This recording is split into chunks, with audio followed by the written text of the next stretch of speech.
Hello, Potato, and welcome to You Don't Have to Be Happy Hour, where no excuse is too weak of an excuse to have a drink. And today's excuse is a pretty weak one. So, I belong to one of those Facebook groups that shows off weird secondhand and thrift store finds. And somebody last week posted a picture of one of those old-timey coffee shop diner carafes, the big round ones you have coffee in. Only this one was not for coffee. It was for Dr. Pepper. Yes, apparently Dr. Pepper served hot is a thing. Now, if you already knew about this, you probably are wondering what's this idiot going on about, in the same way people have about, say, the boiled peanuts episode, because it was a new thing to me, and hot Dr. Pepper is a new thing to me as well. So naturally, upon seeing this wondrous item and seeing comments like, yeah, we have hot Dr. Pepper at the holidays, I'm like, oh, well, I need to look into this. And I looked into it, and apparently, to make hot Dr. Pepper, all you do is you heat up a can of Dr. Pepper to about 180 degrees, throw in a slice of lemon. I'm guessing because this heated up is going to just be intolerably sweet, and this will help bite some of that down, and pour it all in the glass, and voila, you have hot Dr. Pepper. I wish I'd discovered this a couple months ago when it was still winter and not 80 something degrees outside, because a hot beverage would be nicer then.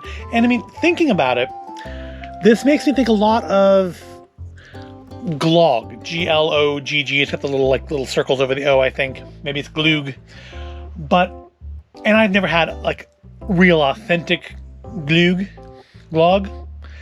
But when IKEA used to hold their Yule board smorgasbords, sometimes they would have on tap hot glog. I'm gonna call it glog for now, so I've always called it glog, and glug sounds like I'm making fun.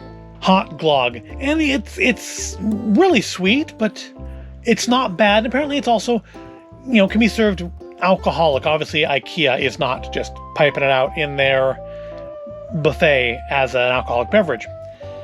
But in looking up about hot Dr. Pepper as a drink, I found out that there's another way.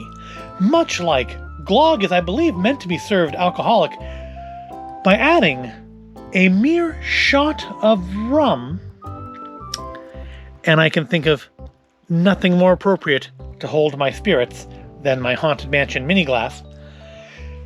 By the addition of a mere shot of rum, you turn it into a beverage called a Schuss-Boomer or Schuss-Boomer. I'm going to say Schuss-Boomer because it sounds more fun. It's fun to say. A Schuss-Boomer. It also kind of sounds to me like one of those vaguely alpine-themed bobsled rides at the state fair. Let's go ride the Schuss-Boomer. That sounds. I'm sure it has a meaning, and I haven't looked it up. But I did look up how to make this. Taste to Home had an article on it, and All Recipes had a recipe, and I thought, you know what? Why not? So we're going to try it both ways. We're going to try it without the alcohol and with the alcohol, just to see it. So, first thing we need is, each glass needs a slice of lemon. So let's get ourselves a slice. Looks okay, right? Yeah, looks okay. I don't buy lemons very often, and I'm sure I'm also using the absolutely wrong knife for this. So plop, slice lemon in that glass. Plop, slice lemon in this glass. And just for visual sakes, let's do a little lemon garnish here too. Why not? Just so we know which one is the alcoholic one. There we go. That looks festive, doesn't it? So we've got our lemon. We've got our shot of rum. Only thing we still need is our hot Dr. Pepper. So let me go and grab some hot Dr. Pepper. And here we are, one hot, steaming pitcher of Dr.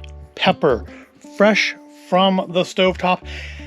The recipe, I think it was an all recipe, said to heat it to about 180. I went a little bit above that just so if it took me some time to get back here and I talked before pouring it, it wouldn't go too low. But not high enough to actually boil it. Kind of had a simmer going on, but we hadn't actually reached a boil yet. So we just pour some into our glass. Probably want to get more in the alcoholic version here just because I do have the full shot of rum in there. Let's get that one all the way to the top except for where I pour on the table. And there as well. And then it says to give it a minute. I assume this is for the lemon to do its magic. So I'm going to give it that minute. I'm going to grab a paper towel so I can wipe this mess up. All right, that's probably been about a minute. Don't want to cool off too much, do we? So here is our virgin Schuss-Boomer, aka Dr. Pepper and lemon. Well, I spilled some more. I'm just an absolute slob here, aren't I? All right, so smell-wise, smells like Dr. Pepper, like hot Dr. Pepper, and all of the wonderful flavor images that brings to mind. Let's see if those images match the reality.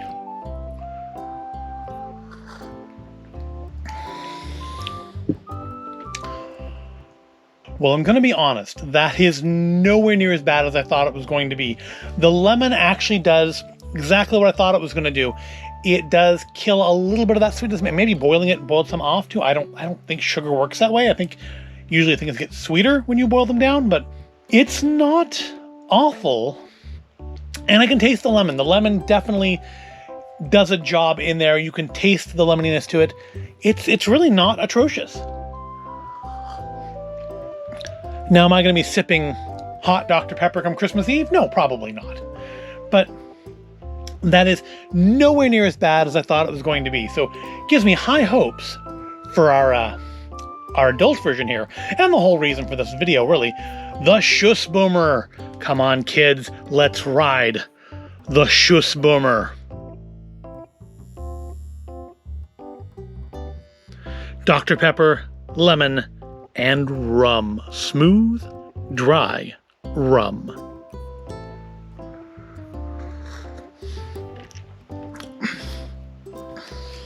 That works. That actually works. I can taste the rum.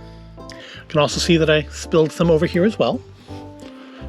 I can definitely taste the rum. The rum's like the first thing I taste, but it balances out all of the sweetness of the Dr. Pepper.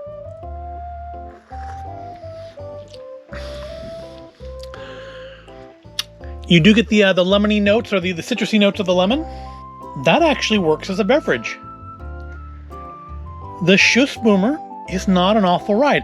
I'm gonna say I like it better than our non-alcoholic version here.